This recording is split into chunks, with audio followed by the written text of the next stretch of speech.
Olá, meus amigos, minhas amigas. Lembrando que esse é o canal Detecção e Proteção contra Incêndios. Um canal muito simples que visa tratar de temas relacionados à ABNT 17240 e à a ABNT NBR 17240 e a NBR 7240. Eu, como vocês sabem, para quem está chegando agora, eu sou Marcelo Cruz, engenheiro em computação e engenheiro de segurança do trabalho também. E baseado nesses conceitos e diretrizes, como isso pode impactar e impacta na sociedade brasileira. Vamos também correlacionar, como de sempre, os eventos passados e recentes relativos à detecção e alarme de incêndio, ou seja, eventos sinistros de incêndio, de forma muito sintética e muito suave. Para que vocês saibam, atuo em projetos de detecção e alarme de incêndios utilizando uma plataforma nacional Global Sonic. Essa plataforma é totalmente sem fios, ou como dizem, wireless, e que é homologada e validada no Brasil.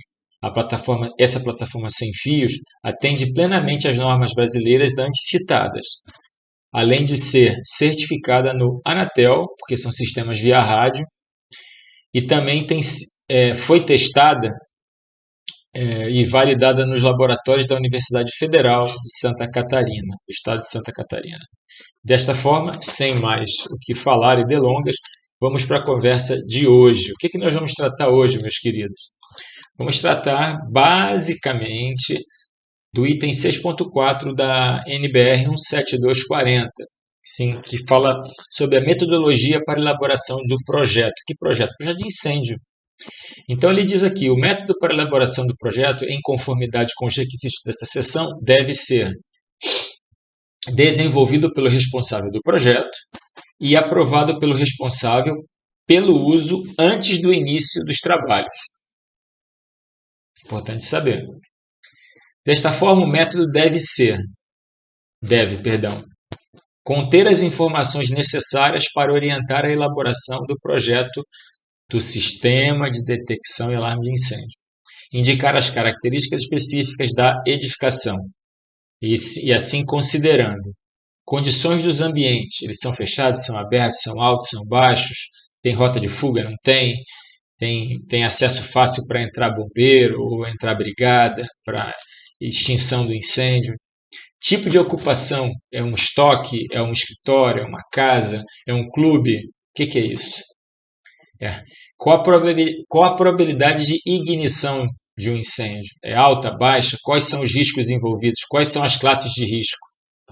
Taxa de crescimento do incêndio, detecção rápida do incêndio. Aí tem a ver com o que você projetou e como você fez a instalação. Minimização dos alarmes indesejados. Isso é muito importante, principalmente em centrais cabeadas e bem como na questão de você instalar o dispositivo de fim de processo, detectores ou botoeiras, numa condição não adequada para aquele item. Compatibilização com medidas de proteção contra incêndio. Evacuação de pessoas a tempo, incluindo o uso de zonas de alarme e evacuação por etapas ou estratégias de evacuação.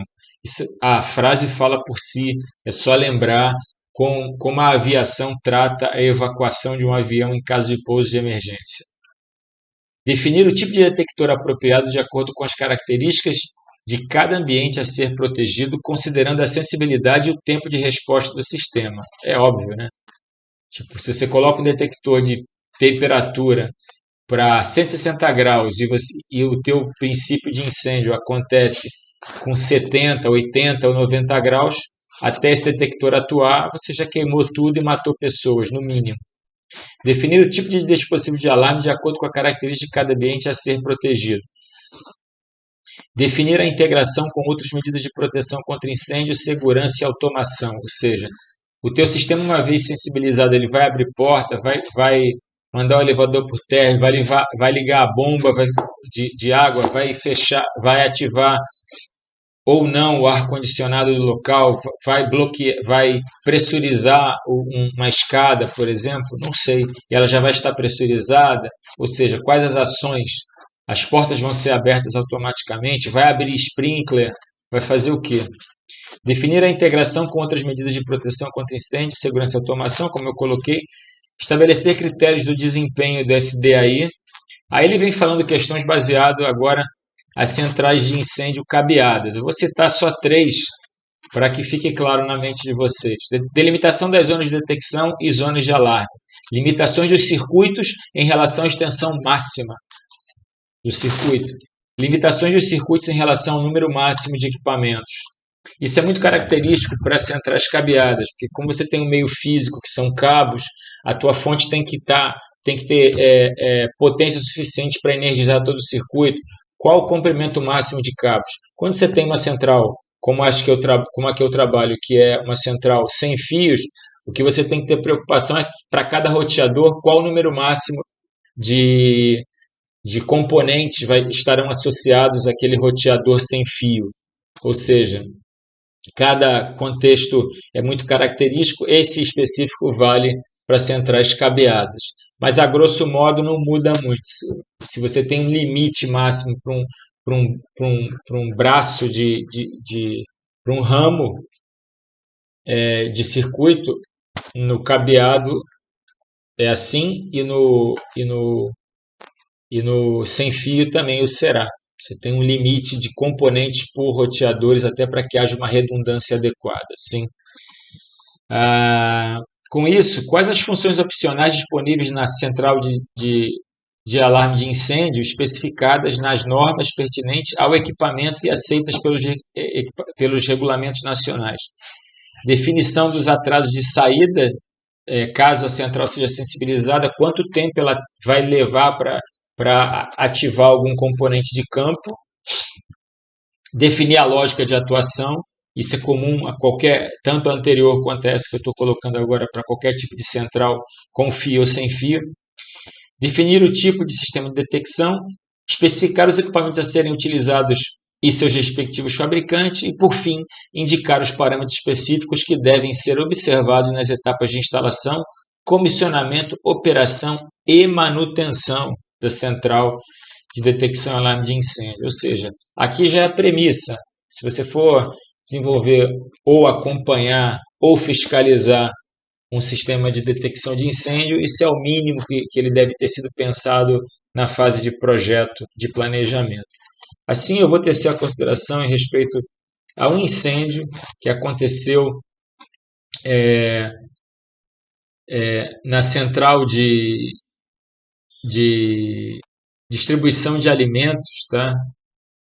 No Ceasa do Rio, que é triste porque você tem muita gente num ambiente desse, o bombeiro, o CREA, a ABNT não fazem valer o que tem que ser feito na fase de implantação, ou seja novo ou velho, uma edificação com tanta gente, com tanto material combustível, ela tem que ter um plano de combate a incêndio, ela tem que ter um projeto de combate a incêndio. As pessoas fixas à planta devem entender como fazer o procedimento para combater o fogo, como evacuar as pessoas e como evitar que esse fogo alastre por outros ambientes. Sim. Então, como foi relatado, começou o fogo numa pequena lotérica às 9h10 da manhã e esse fogo espalhou para outras lojas, atingindo outras lojas, algumas de bebida, provavelmente de bebida alcoólica, e aí tem álcool, não precisa dizer nada, e a outra de materiais descartáveis, ou seja, qual o risco de haver a ignição do incêndio, qual o risco que cada área ali induz a instalação, cada área de compartimentada e de armazenamento. Com isso, tem que haver um estudo prévio para garantir que as medidas que venham combater o incêndio sejam as adequadas. Ou seja, não há nenhum princípio de extinção de fogo baseado em sprinkler. É tão primário isso, né? Uma tubulação preenchida com água, um chuveirinho que vai abrir e vai inundar uma região, vai resfriar, vai criar uma nuvem de água. E isso não acontece numa região que passa milhares e milhares de pessoas por dia e ninguém se envergonha com isso, né? Nem o usuário, nem os chamados órgãos representativos. nem quem tem que realmente fiscalizar. Então, que se mude a legislação e faça igual à legislação que hoje existe para a inspeção predial, e que essas inspeções sejam efetivamente feitas por engenheiros, talvez arquitetos, por que não? E seus respectivos conselhos, essas pessoas abririam um documento de inspeção e fariam um laudo, entregariam, e isso teria poder de lei para que os controladores desses ambientes sejam obrigados a qualificá-los de forma que garanta a, a segurança das pessoas e das instalações. É, tudo que é popular no Brasil é entregue a um plano muito baixo, muito baixo. Daí, meus irmãos e irmãs, vamos pensar nas normas, vamos forçar que nós, engenheiros, arquitetos ou técnicos, não importa, tenhamos poder não de fiscalizar, mas de liberar um laudo e que esse laudo tenha que ser seguido. Que possamos vender esses serviços, que possamos, acima de tudo, garantir que as pessoas e as instalações estejam plenamente seguras.